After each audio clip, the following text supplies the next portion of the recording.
When you're teaching your classes and you see someone is out of alignment, how do you actually help them?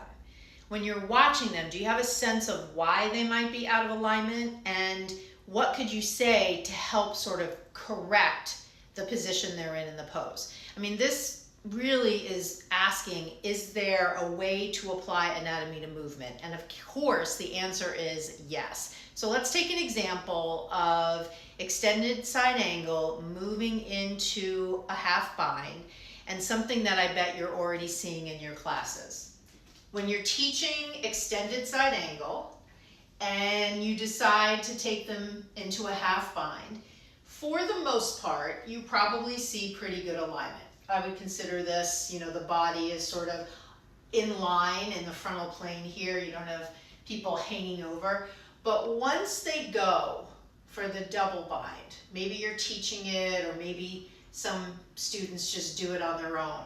What you'll typically see is this. As they try to connect their hands, especially if they don't have a strap, what you'll see is this. And what is it about this shoulder that's problematic?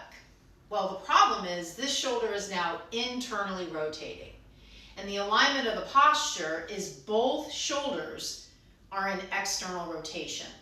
Now, when we look at the internal rotators of the shoulder, muscles like the subscapularis, which is part of the rotator cuff, they tend to be shortened, overly shortened, because we're in that hunching forward position a lot.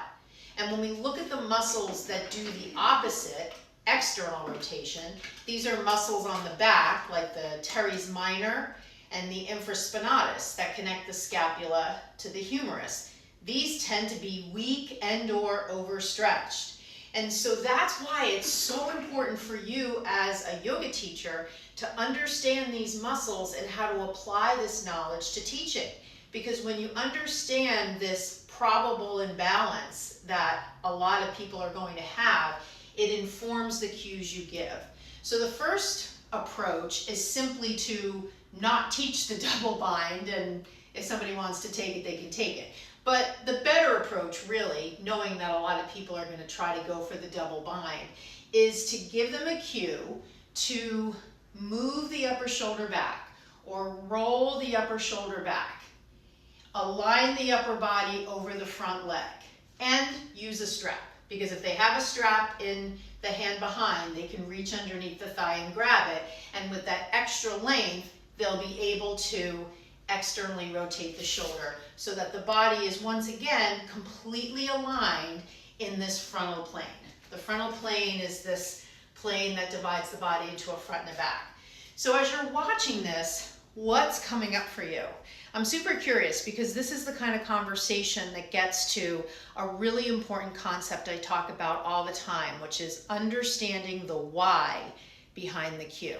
Even if you watch this and you said to yourself, oh, I'm saying that, the question is, are you saying it understanding the why, or are you just repeating the cue? When you truly understand the why behind the cue, this allows you to trust your cues. It allows you to help your students. It allows you to say the cue and see what they do. Because in seeing what they do, you'll get more clues as to, are my cues even working? Do I need to change the cue I just provided? So I'm super curious what you thought of this, so you can always leave a comment. I'd love to hear.